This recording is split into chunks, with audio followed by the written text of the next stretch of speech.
Herkese selam arkadaşlar. Bugün ETS 2'deyiz. 1.58 açık beta. ETS'ye de geldi. Bir önceki videomuz ATS 1.58 açık betaydı. Tüm detayları, her şeyi bayağı uzun uzun böyle göstererek anlattık, gösterdik. Aynı şeyler ETS için de geçerli. Bazı şeyler eksik, bazı şeyler eklemeli. Bugün hem kullanış yapacağız ETS'de hem de şöyle basitten. Şimdi ATS'yi çok detaylı anlattığımız için çok böyle hani uzatarak, oyun içerisinde göstererek aynı şeyleri yapmamızın anlamı yok. Eğer onu izlemeyenler varsa öncelikle bir ATS videosunun o detaylı anlattığım, gösterdiğim kısımlarını falan izlesinler. Ondan sonra ETS videosuna geçebilirler. Aynı şeyleri tekrar anlatmamızın çünkü anlamı yok. Bir 45 dakika kadar onunla alakalı bir video çektik çünkü ATS'de. Aynı şeyler ETS'ye de var. Sadece ETS'ye ekstra eklenen şeylerden bahsedeceğim. Diğerlerini detaylı olmadan böyle yüzeysel geçip gideceğiz. Şimdi ETS 1.58 açık beta, hayırlı uğurlu olsun öncelikle. Tekrardan bir göstereyim, ATS'ye de göstermiştim. Betalara nasıl geçiliyor arkadaşlar? Steam'i açıyorsunuz kütüphanenize. Oyuna sağ klik yapıyorsunuz. Özelliklere geliyorsunuz. Buradan bakın oyun sürümleri ve betalar var. Buraya geldikten sonra oyununuz en son sürümdeyse, yani şu anda son sürüm 1.57. 1.57 nokta küsuratlı işte. En son sürümdeyse varsayılan genel sürüm seçilidir. 1.58 beta'ya geçmek istiyorsanız şuna tıkladığınız anda bir indirme yapacak. İndirme yaptıktan sonra 1.58 beta'ya geçmiş oluyorsunuz. Tekrardan hani Trackers MP falan çalışmıyor biliyorsunuz betalarda. Tam sürümlerde çalışıyor. Tekrardan Trackers MP vesaire oynamak istiyorsanız tekrar 1.57 küsuratlı, yani en son sürüme geçmek istediğiniz zaman, tam sürüme geçmek istediğiniz zaman varsayılan genel sürümü seçtiğiniz zaman tekrardan bir dallantı yapacak. Tam sürüme geçecek. 1.57 tam sürüme geçmiş olacak. Bilginiz olsun. Ama 1.58 için public beta 1.58'i seçmeniz gerekiyor. Şimdi şunu kapatalım. ATS'de olduğu gibi Sürüş Akademisi'ne çift dorse kullanımı bölümü açıldı. Burası yakında gelecek yazıyordu. ETS'ye de bu açılmış. Artık çift dorse ile alakalı eğitimler Sürüş Akademisi'nde mevcut. Hemen şöyle hızlı geçiyorum. Sürüş Akademisi'ndeki o bölümü tamamladığınız zaman burada kabinci aksesuarlardan bu hediyeyi veriyor bizlere. Ben hiçbirini tamamlamadığım için bende bu hediye yok. Şimdi Renault Range T kamyonlarına güncelleme geldi. Bugün biz de bunu kullanacağız aynı zamanda. Bir sürüş de yapacağız oyunda. Bu sefer ATS'de yapmadık ama ETS'de yapacağız. Range T kamyon güncellemesi var. Bu güncelleme Renault Trax T'ye büyük bir yenilik getiriyor. Dijital gösterge paneli ve kamera aynaları içeren iki yepyeni iç mekan seçeneği ekliyoruz. Antrasit ve karbon 2024 olarak seçenekler var. Kaputun altında ise kamyonet 2 yeni DE13 turbo compound motorla donatılabiliyor. Yeni motorlar gelmiş 2 tane. Birisi 440 beygir, birisi 480 beygir. Euro 6 E motor olarak geliyor. DE13 TC motorları. Şimdi kameralı ayna, yeni logo, yeni iç tasarım 2024 olarak oyuna eklenmiş. Bilginiz olsun. Biz de bugün bunu kullanacağız tabii ki, dediğim gibi. Yeni kaplamaları var. Onlardan da bahsedeceğim şimdi. Fotoğrafları tek tek açıp göstermek istemiyorum. Zaten oyun içerisinde göreceğiz.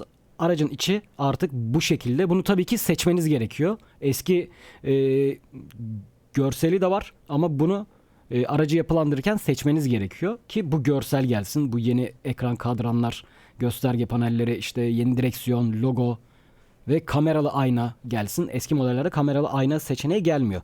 Ne zaman buna geçiyorsunuz, ondan sonra kameralı ayna seçeneği geliyor. Hemen gelelim şöyle. Bu araçla birlikte yeni kaplamalar geliyor. Smart Razor kaplaması. Bir bu şekilde. Bir de şöyle beyazı geliyor. Bunları da oyuna eklemişler. Scania RS güncellemesi var. RS biliyorsunuz güncellenmişti zaten. Hem temel oyunda hem de Mighty Griffin Tuning Pack'te, yani Scania aksesuar paketinde birkaç yeni özelleştirme seçeneği eklemişler. Ön tamponlar artık 3 farklı boyutta ve 3 farklı renk seçenekleriyle sunulacak. Böylece aracınıza daha iyi uyum sağlayabileceksiniz. Tampon lambaları ayrı bir yere taşınmış. Yeni bir sis farı tipi eklenmiş.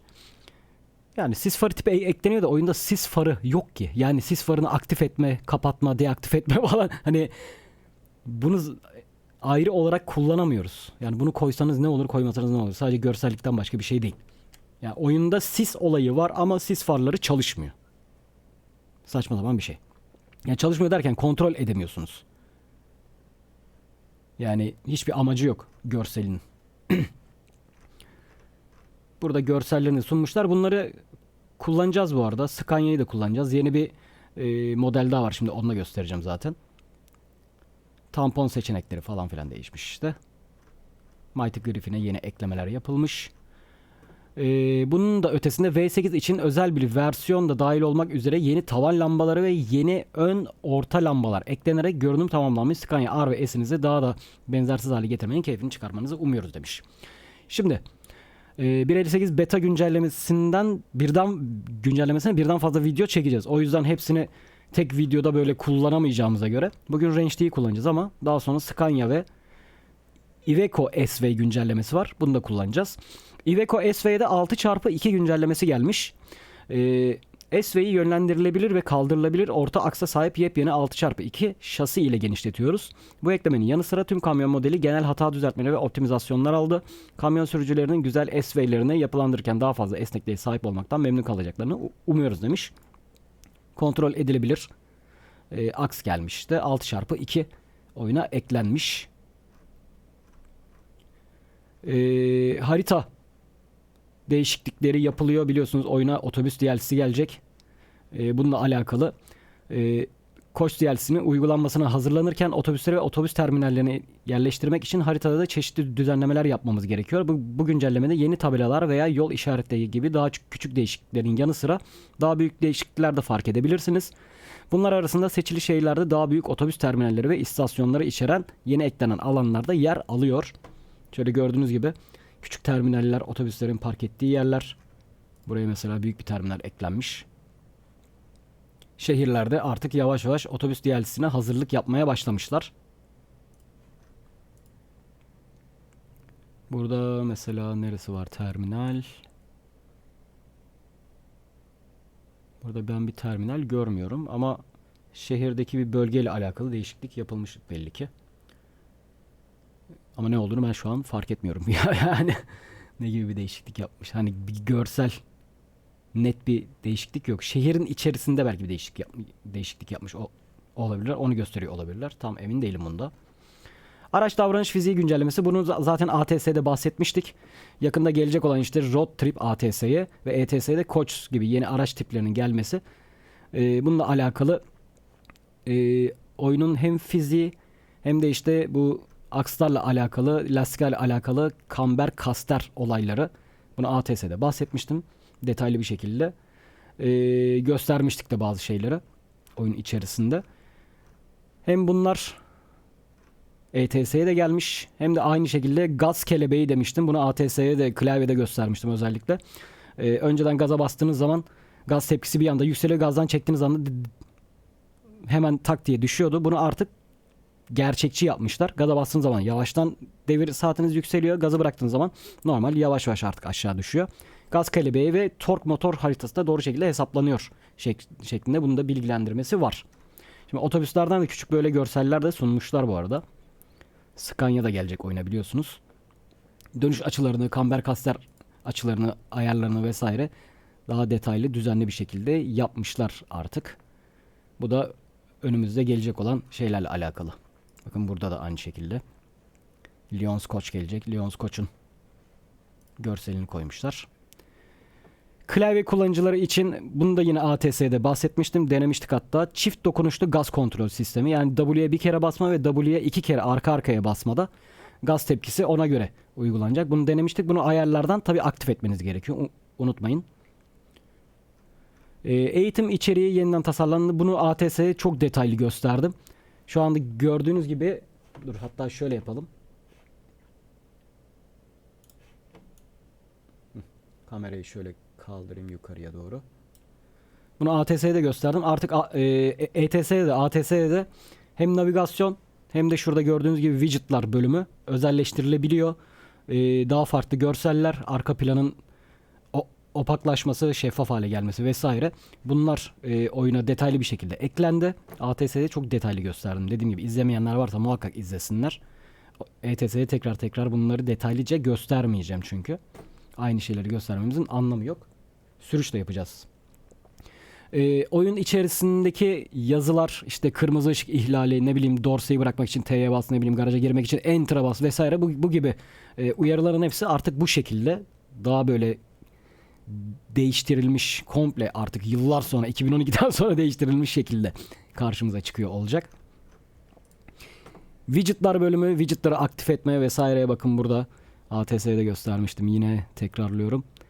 Burada görünebilecek, bunları aktif deaktif pozisyona getirmek için buradan her şeyi iç kamera dış kamera olarak tek tek detaylıca ayarlayabiliyoruz.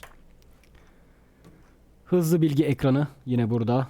Bulunduğunuz ülkeyle alakalı hız limitleri, şehir içi, şehirler arası, otoban vesaire gibi şeylerle alakalı. Araç dorse yük hasarları burada. F1 menüsünde artık bunlar. F1 menüsü sadece pause işine yarıyordu. Artık F1 menüsü daha detaylı. Aldığınız yükün detayları hepsini burada gösteriyor. Kısa yol tuşlarının bilgisi yine F1 menüsünde kontrol sekmesinde. Artık ESC ayarlara girip neyin nerede olduğunu görmek yerine buradan direkt kısaca unuttuğumuz şeyleri yapabiliyoruz. Ya da direkt mapping options'a girdiğimiz zaman direkt o menüye tak diye bizi atabiliyor. Tabii ki F1, F2, F3, F4, F5 bu menülerin hepsi yine çalışıyor kısa yol tuşlarının. Eskisi gibi. Kamyon konfigüratöründe iyileştirilmeler. Bundan da bahsetmiştim, göstermiştim.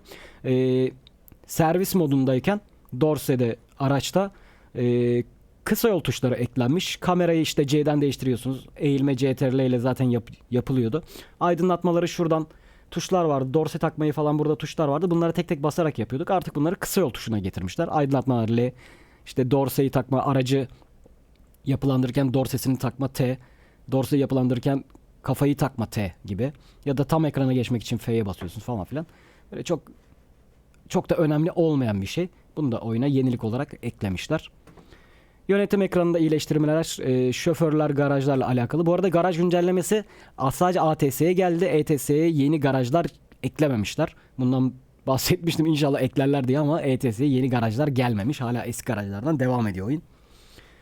Bu panel şoförlerin vesaire bunun daha detaylı artık görünümü, kullanımı hale getirilmiş. Daha çok single player'da böyle şey kasmak isteyenler için, profil kasmak isteyenler için sıfırdan başlayıp daha detaylı kullanılabilir hale getirmişler. Genel olarak neler değişmiş, hemen onlardan da bahsedip oyun içerisine geçeceğim. Sürüş akademisinde çift trailer kullanımı açıldı. Araçlar bölümünde Range T kamyon güncellemesi, artık kameralı, yeni logolu, yeni gösterge panelle 2024 kamyonun güncellemesi yapıldı. Tabi eskiler de hala devam ediyor kullanılmaya. Scania RS güncellemesi var. Mighty Griffin paketiyle alakalı güncellemeler var. Iveco S-Way modelinin 6x2 güncellemesi geldi. Araç davranışı, fiziği, çarpışma güncellemesi. Haritada gösterdiğim gibi işte neyse tekrar göstermeyeyim ya.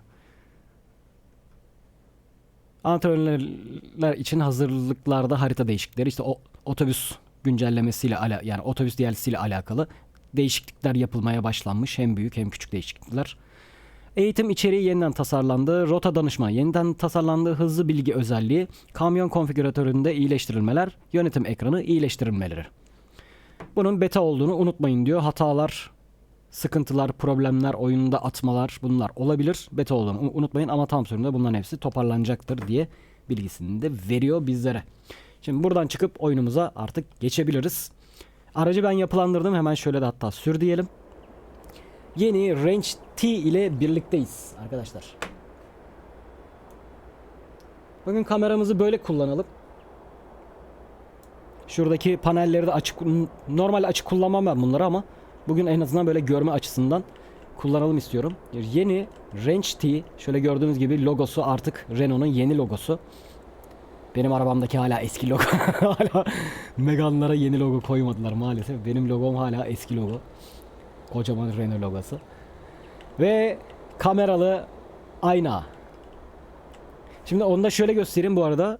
Hemen karşınıza öyle bir şey gelmiyor çünkü. Çekici yönetici, pardon, şuradan çekici galerilerine geldiğimiz zaman herhangi bir Renault bayine gidelim. Şuradan çevrim içi al diyelim. Şimdi burada 3 tane zaten gözüküyor biliyorsunuz. Şunu seçelim mesela. Bunu özelleştir dediğimiz zaman eski Renault geliyor karşımıza. Aynalı. Şimdi mesela bunu kameralı aynayı yapacağız diyelim. Burada kameralı ayna seçeneği gelmiyor. Öncelikle şu iç mekana gelip buradan bakın karbon 2024 var. Ya da neredeydi o? Antrasit 2024 var. Karbon ya da antrasit arasında seçenek yapabiliyorsunuz. Bunları yaptığınız zaman artık yeni kabine geçiyor. Yoksa araç normalde bu şekilde geliyor. Hatta Evolution modeli hangisiydi o? Standart Evolution. Evolution 2 mi vardı? Aynen, özel Evolution 2 modelinden, yani şu görselden artık araç şu görsele geçiyor. Komple değişiyor iç dizayn.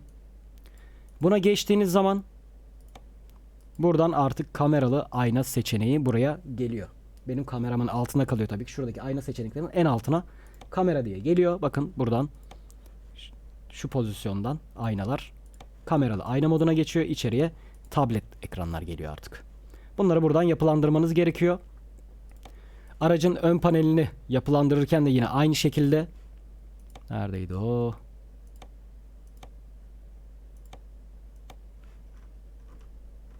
Evolution hangisiydi o ya?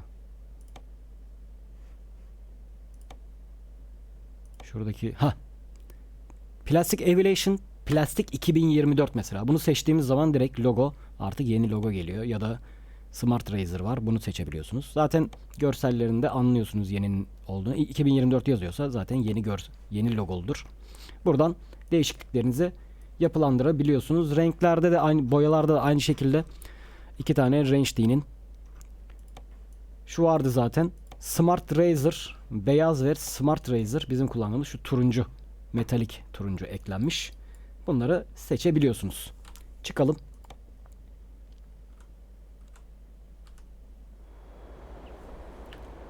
Bizim kullanacağımız araç bu şekilde. Aracın içinde hatta göstereyim. Kontağımızı açalım. Şöyle bir açılsın. Şimdi burada neler var? Gösterge paneli komple artık dijital hale gelmiş. I tuşuna basarak buradaki gösterge panelinde bilgileri değiştirebiliyoruz. Ya da istersek şöyle navigasyon da ekleyebiliyoruz buraya. Buradaki teyip paneli değişmiş.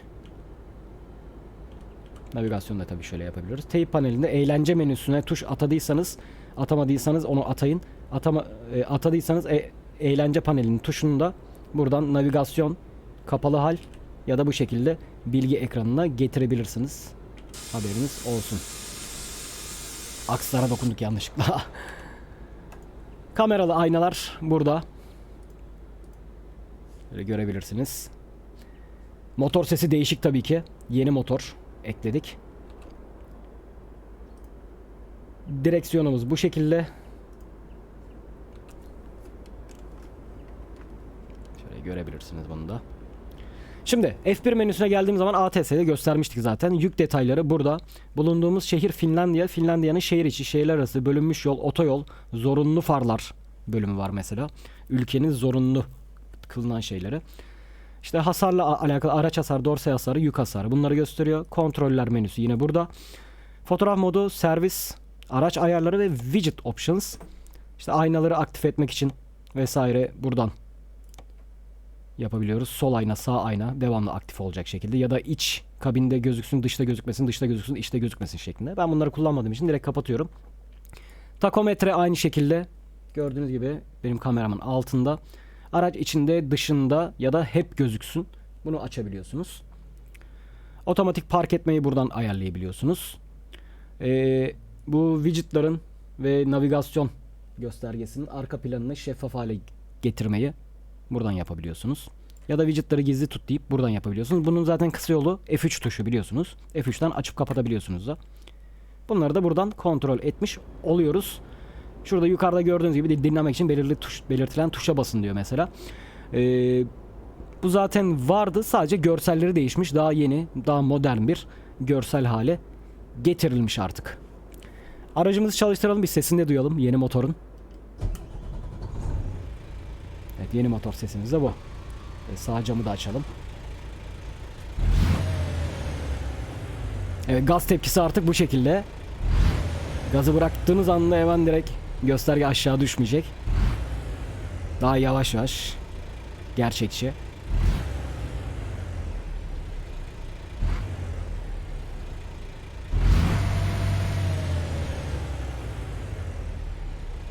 Evet, uyarı şeylerini falan artık gösteriyor burada. Ama tabii daha henüz İngilizce. Dışarıdan da bir duyalım sesini. Kapatalım. Çalıştıralım bir daha.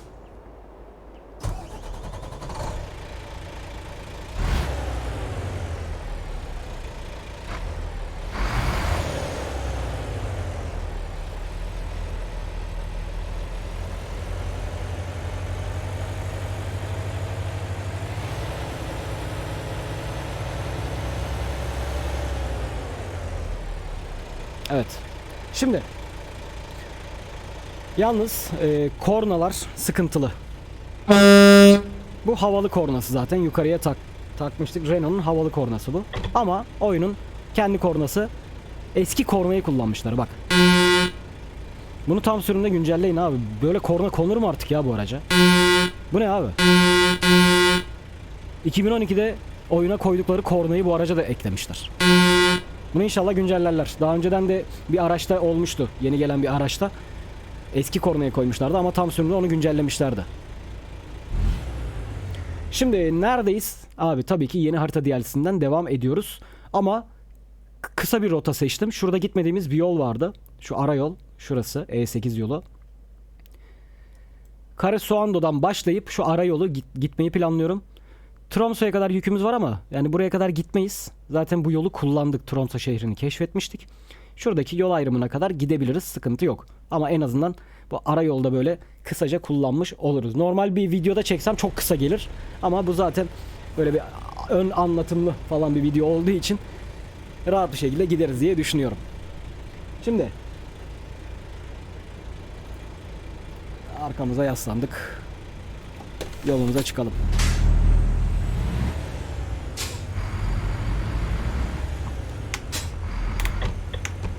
Evet, bizim sinyaller çalışmıyor hemen.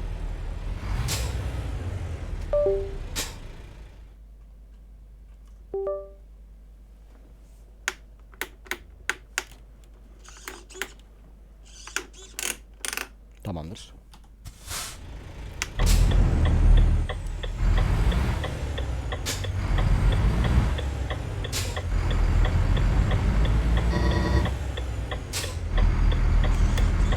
Haydi bakalım.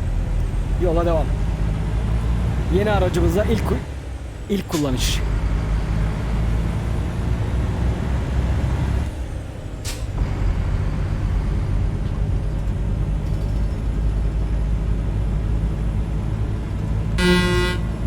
İğrenç.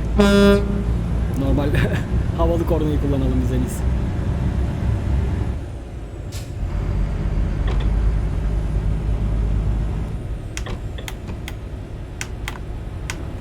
Sağ sinyalimiz gitti yine.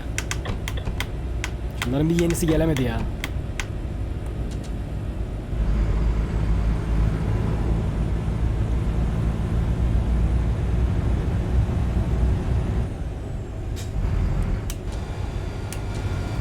Retarder de yine eski ses. Vay arkadaş. Yeni motor yapıyorsunuz. Yeni motor ekliyorsunuz. Aracı komple değiştiriyorsunuz. Bu korna ne? Bu retarder sesi ne? Bu ne abi? Yani yapamayacak kapasitede olsalar anlarım. Yani öyle bir firma da değiller. Neler neler yapıyorlar istedikleri zaman tabii ki. Ama ya bilinçli yapıldığını düşünüyorum ben artık yani bunun. Bak navigasyonda hızı gösteriyor artık. Navigasyon paneline bakın sağdaki.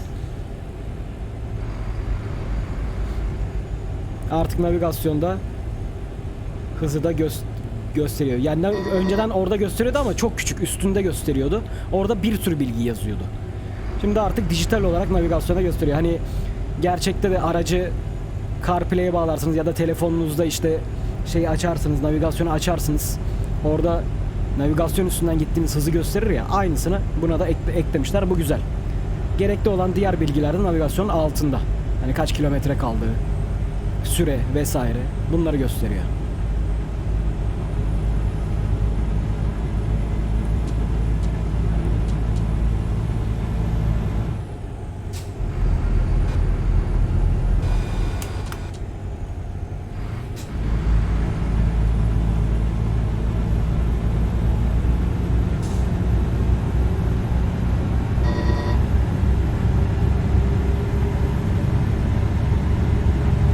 Ve taco bölümündeki sol alttaki hız da ona göre kırmızı oluyor bak mesela, ona yapmışlar. Navigasyonda da aynı şekilde. Bak yavaş yavaş hız düştükçe pembeye ve beyaza doğru gidiyor. Çünkü hız limitimiz 80. 80'in üstüne çıktığımız zaman yavaş yavaş rengi değişmeye başlıyor bak. Bir anda kırmızı olmuyor yani. Bunu detaylandırmışlar.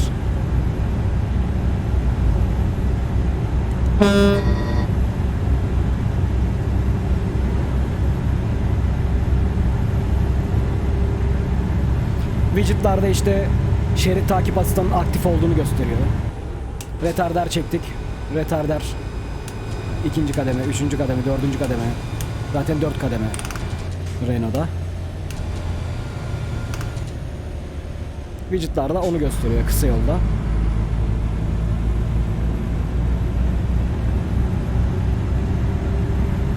İsterseniz kapatabiliyorsunuz da tabii ki.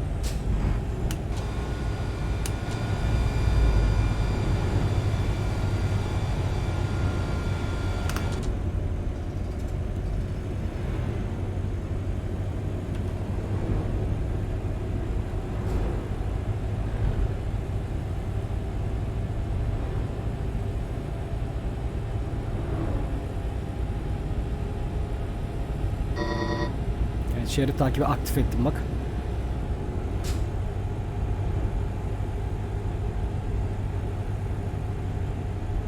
Kendisi kontrol edebiliyor en azından. Şöyle. Ama tabii çok da düzgün çalışmadığından gezdiriyor bizi.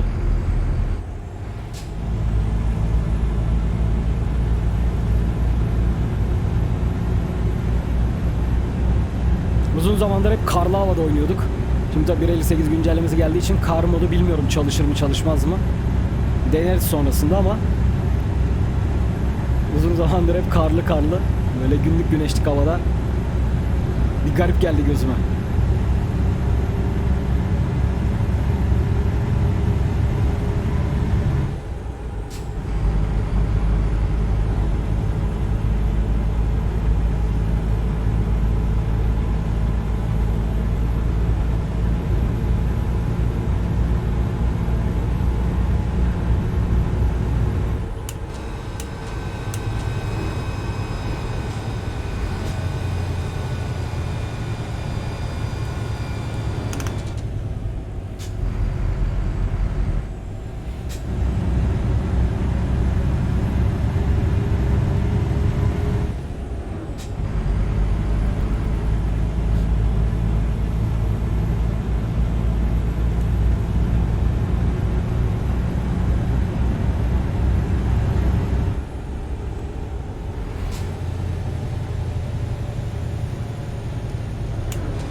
Yapıştır yiyorum.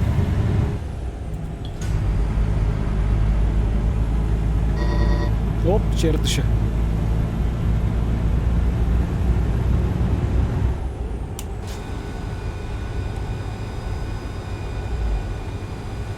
Bunda galiba motor freniyle retarderi aynı anda açıyor yalnız. Motor freni göstergesini de gösteriyor bak. Sadece motor freni çekersem onun göstergesi geliyor ama retarderi çektiğim zaman her ikisinin de göstergesi geliyor bu sefer.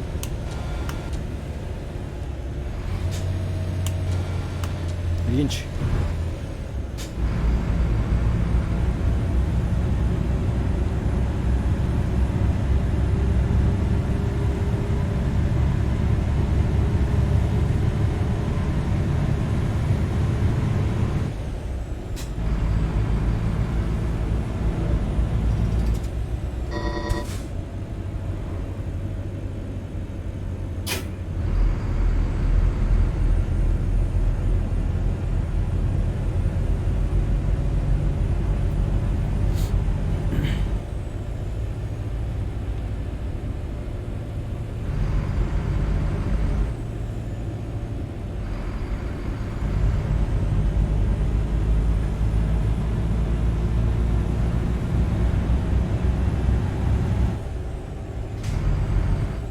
Evet, yol ayrımına geldik.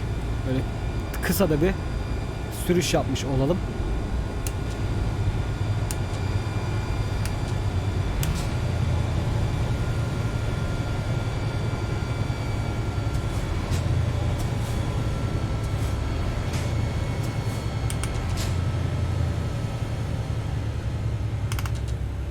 Şurada ileride bir dinlenme alanı var. Oraya kadar gidelim ya. Şimdi burada duracak yer yok çünkü.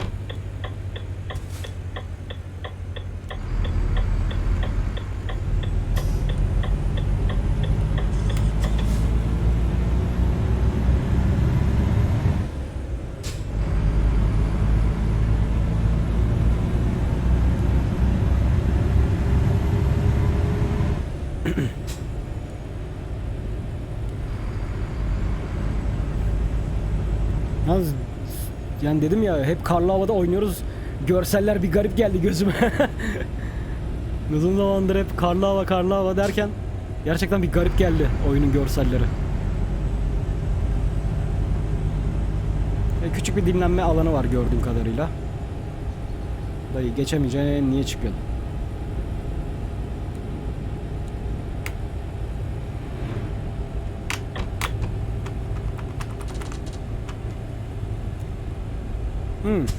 Şöyle bir yer. Cep yapmışlar yani. Tamam, sıkıntı yok. Buraya böyle girer. Bu arada bitiririz. Şöyle duralım.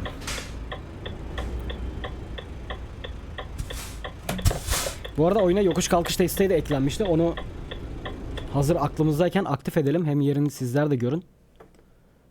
Gerçi otomatik aktif miydi o? Oynanış bölümünde yokuş kalkış desteği. Ha tamam, otomatik aktif olarak gelmiş zaten, tamam.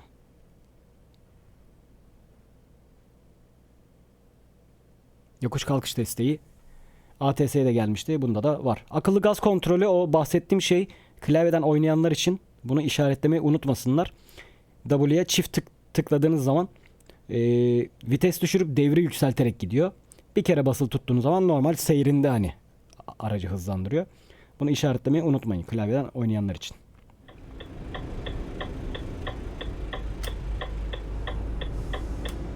Kontak açık kalsın. Daha şöyle yapacağım.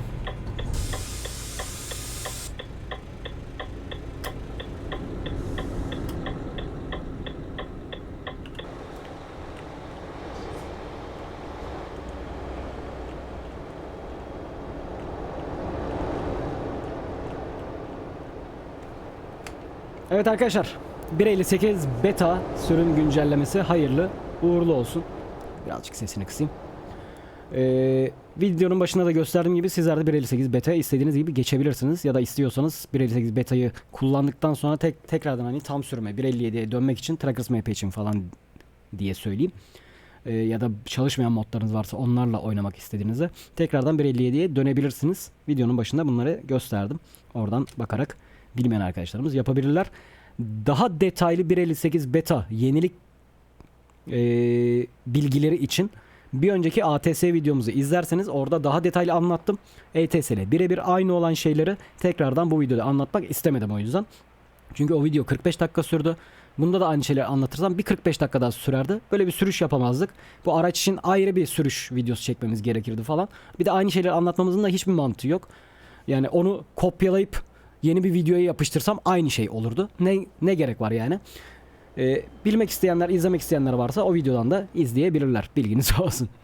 Evet, izlediğiniz için teşekkür ederim. Beğendiyseniz beğen butonuna basmayı unutmayın. Bir sonraki videomuzda görüşmek üzere. Kendinize iyi bakın ve hoşçakalın.